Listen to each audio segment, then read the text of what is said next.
Match గురించి తర్వాత మాట్లాడదాం. ఫస్ట్ అయితే take a moment and appreciate Vaibhav Suryavanshi. 14 ఇయర్స్కి ఐపీఎల్లో డెబ్యూట్ చేయడం ఏంది, అసలు ఆ ఫియర్లెస్గా ఫస్ట్ బాల్ రూమ్ తీసుకొని 6 కొట్టడం ఏంది.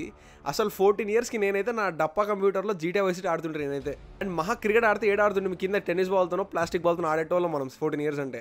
అట్లాంటిది 14 ఇయర్స్కి ఐపీఎల్ లాంటి గ్రాండెస్ట్ స్టేజ్, అసలు క్రికెట్లోనే the most premium and the most grandest స్టేజ్లో 14 ఇయర్స్ అండ్ 23 డేస్కి డెబ్యూట్ చేసి ఆ లెవెల్ ఆఫ్ పర్ఫార్మెన్స్ ఇచ్చినాడంటే ఒక రన్ కొట్టినా కూడా గ్రేటే, అసలు అక్కడ వరకు పోతే కూడా గ్రేటే.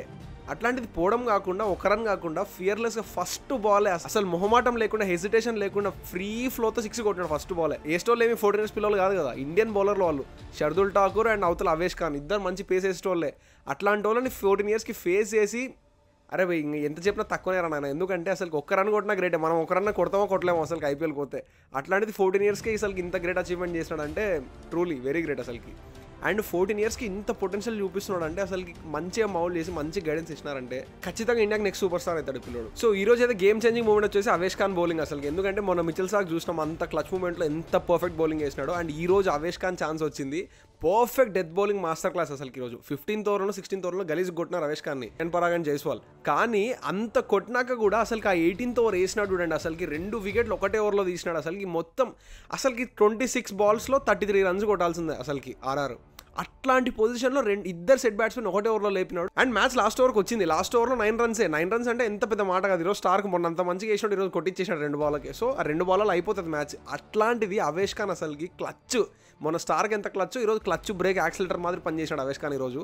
ఆ లాస్ట్ ఓవర్లో ఆ ఒక్క full toss miss time shot drop అయింది, కానీ ఆ బాల్ 6 పోయిండొచ్చు, కానీ అది పక్కన పెట్టేద్దాం. ఆ బాల్ తప్ప మిగతావన్నీ పర్ఫెక్ట్గా ఎగ్జిక్యూట్ చేసినాడు. అసలు ఎల్ఐసి మ్యాచ్ ఎందుకు గెలిచిందంటే purely because of Avesh Khan. అసలు ఆ డెత్ బౌలింగ్ ఏదైతే ఉందో హ్యాట్స్ ఆఫ్. అసలు ఈ చోకింగ్ ఫ్యాంటసీ ఏందో అర్థమవుతుంది నాకు చేసేటప్పుడు. ఎందుకంటే అసలుకి ఆర్ఆర్ ఒక పాయింట్లో 9 ఓవర్స్కి 85 for 0 ఉండిండ్రి, 180 చేజ్ చేసుకుంటారు. 9 ఓవర్స్కి 85 for 0, అంతకంటే బెస్ట్ స్టార్ట్ దొరకదు ఒక చేజ్లో మీకు. అట్లాంటిది కొన్ని వికెట్స్ పన్నా కూడా రియాన్ పరాగ్ అండ్ యశస్వి జైస్వాల్ ఇద్దరు స్టెబిలైజ్ చేసినారు, మంచి ఊపులో పోతుంటే ఇద్దరు ఒక ఫ్లోలో ఉండిండ్రు ఇద్దరు. అట్లాంటిది ఒకటే ఓవర్లో ఇద్దరు అవుట్ అయిపోయినారు. ఓకే ఇద్దరు అవుట్ అయిపోయినారు, ఇట్ హ్యాపెన్స్. కానీ ఆ పొజిషన్లో ఎంత 26 balls 33 runs ఉండే. అసలుకి కళ్ళు మూసుకొని చేతులు కాళ్ళు కట్టేస్తే కూడా గెలిచవచ్చు అట్లాంటి మ్యాచ్ అనమాట ఇది. అట్లాంటి దాన్ని ఎంజీ హెక్టర్ లేపేసినారు చేసి అసలు వీళ్ళైతే. అండ్ లాస్ట్ ఓవర్లో 9 runs ఉండే. అవేష్ ఖాన్ 18th ఓవర్ మంచిగా వేసినాడు, ఓకే అసలు దాంట్లోంచి మనం ఏం తీసిపారేయలేము. కానీ లాస్ట్ ఓవర్లో 9 runs అంటే 99 out of 100 times గెలుస్తారు చేసింగ్ టీమే. ఆడ వికెట్లు కూడా ఏం పెద్ద పోలేదే, బ్యాట్స్మెన్లు ఉన్నారు, కొట్టేటోళ్ళే ఉన్నారు. అవేష్ ఖాన్ ఒక ఫుల్ టాస్ వేసినాడు, ఆ 6 కొట్ల మళ్ళీ. సౌత్ ఆఫ్రికన్ ఇన్స్పిరేషన్ తీసుకున్నట్టుంది ఇదంతా. ఎట్టకేలకు అబ్దుల్ సమద్ 6 సమాధానం పెట్టిన పేరుని ఫస్ట్ టైం జస్టిఫై చేసినాడు. 20th ఓవర్ బ్యాటింగ్ వచ్చినప్పుడు 154 అనుకుంటా ఎల్ఎస్సీ స్కోర్, అసలుకి సప్పార్ టోటల్ అది. అట్లాంటి మూమెంట్లో క్లచ్ అన్నాడు అసలుకి ఈరోజు. 6 సమాధానం ప్రూవ్ చేసుకున్నాడు. అండ్ సన్ రైజ్కి చేసింటే బాగానే ఉంటుండే ఇదేదో. అండ్ ఇది ఫస్ట్ టైం కూడా కాదు ఈ సీజన్, మంచి కన్సిస్టెంట్గా ఆడుతున్నాడు అబ్దుల్ సమద్. ఎందుకంటే పోయిన 4 మ్యాచ్లు కూడా మంచి ఫినిషింగ్ టచ్లు ఇచ్చినాడు.